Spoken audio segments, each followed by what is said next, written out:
Doktorica Sanja Rozman, zdravnica, psihoterapevtka in avtorica knjig s področja zasvojenosti, dopolnjuje serije knjižnih uspešnic s trilogijo Umirjenost, pogum in modrost.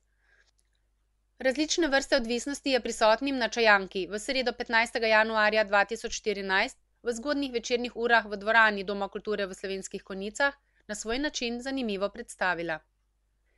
Leta 1991 se je zaradi krize v družini, nastale ob razkritju takratnega soproga, da je zasvojen s hazardiranjem, zatekla po pomoč k dr. Janezu Ruglju.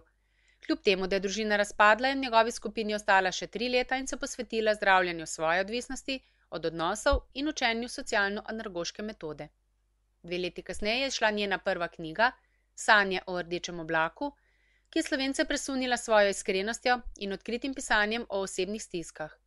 Knjiga je namenjena vsem tistim, ki zaradi ljubezni trpijo, pa vendar ne ukrepajo, ker upajo, da se bo vse nekako uredilo, če bodo ljubili še malo bolj.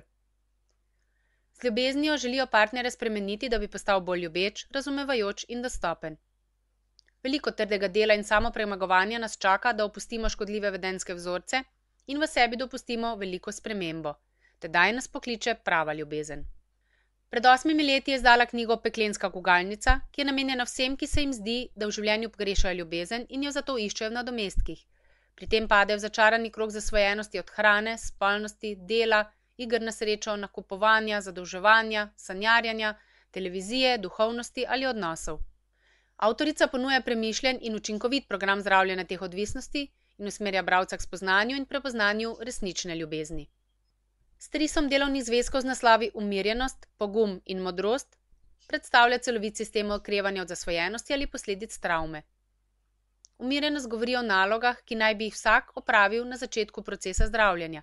Najprej spoznal svojo bolezen in njene posledice, da bi se nato s pomočjo druge knjige pod naslovom Pogumno odločil za spust v svoje globine, kjer bo lahko ponovno našel sebe in se nenazadnje po poti modrosti s 3. knjigo v življenju osvobodil bremen preteklosti in zakorakal v novo življenje in boljše odnose.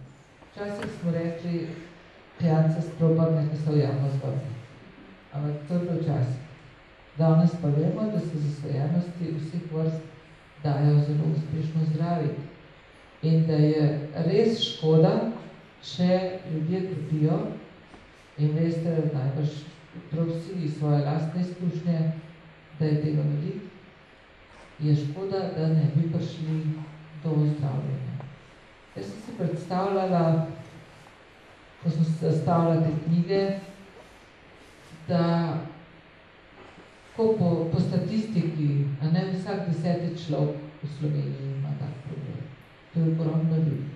Zato, ker govorim tudi za alkohol, pa za cigarete, za kemične zasvojenosti in za tiste druge, ki jih jaz malo bolj obravnavam za kemične zasvojenosti. Vse skupaj vzeto, vsak 10. človek, to je ogrozno. In vem, da ne bojo vsi šli k psihoterapevtu. In vsi tudi bojo težko si priznali na glas. Zato sem poskušala iz tega, kar znam, sestaviti en sistem, ki bi človeku dal neko osnovno moč, orožje v roke proti tej bolezni. Prvo moraš vedeti, kaj to je. Potem bo sledila knjiga Pogum. Ta je že tako bolj hladna in malo strašna za videti, zato ker govori o tem, kako greš, ko se zasvojenost enkrat ustavi, še ni konec. Verjetno poznate veliko ljudi, ki so nehali piti, pa niso se zdravili, ampak probleme so imeli pa še zmeri. Problemi so zaradi tega, pravzaprav so vzrok, zakaj so ljudje začeli piti, zakaj niso mogli biti. In ko se enkrat ljudje uspejo abstinirati, morajo še vedno priti do tega, zakaj se je to zgodilo.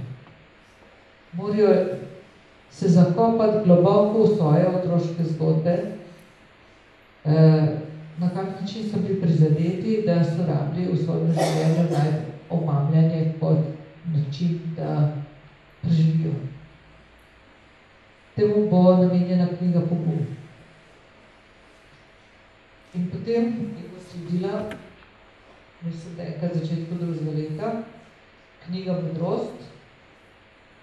V tisti bom pa zbrala odgovore na vprašanja, a ne, ko enkrat greš tu zasvojenost, pa ko veš, kaj ti je se zgodilo, pa ko razumeš tudi globino v otroštvo nazaj, kaj se ti je zgodilo, veš, česa nočeš več, ampak ne veš, kaj bi pa rad.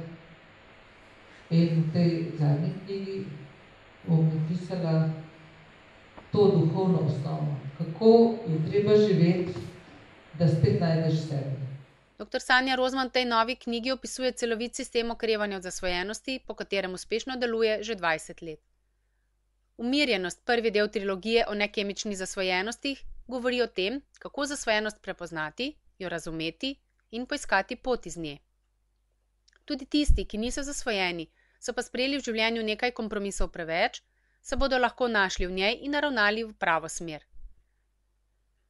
Prva izmed knjig v trilogiji je prerez vsega, kar je v vsem tem času spoznala, proučila in na svoji terapevtski poti srečala. Eno od velikih spoznanj, ki nam lahko pomaga bolje razumeti vzvode vseh vrst odvisnosti, ki smo jim priča, je gotovo dejstvo, da so tako alkoholizem kot najbolj znana odvisnost, pa tudi druge zasvojenosti dejansko družinske bolezni. Gre za obliko nevroze, ki nastane v otroštvu in se manifestira v odnosih, zlasti ljubezenskih, v odraslosti, pravi avtorica. Pogosto so neurejeni odnosi v zasvojenski družini tudi podlaga za nešteto vsakodnevnih zapuščanj in nasilnih dejanj. Otroci se prilagodijo, kot vedo in znajo, da bi preživeli.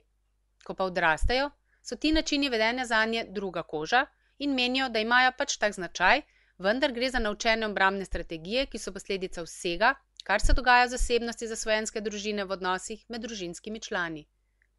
Pri otrocih alkoholikov ali drugih zasvojenih se v odraslem življenju pojavljajo tipični vzorci vedenja, ki se kasneje v življenju lahko zapletajo v nekemične ali kemične zasvojenosti, je večkrat poudarila Rozmanova, gostja tokratne čajanke v Slovenskih Konjicah, organizaciji Splošne knjižnice Slovenske Konjice, ki odstira zavese in podira tabuje nekemične odvisnosti v nešteto oblikah.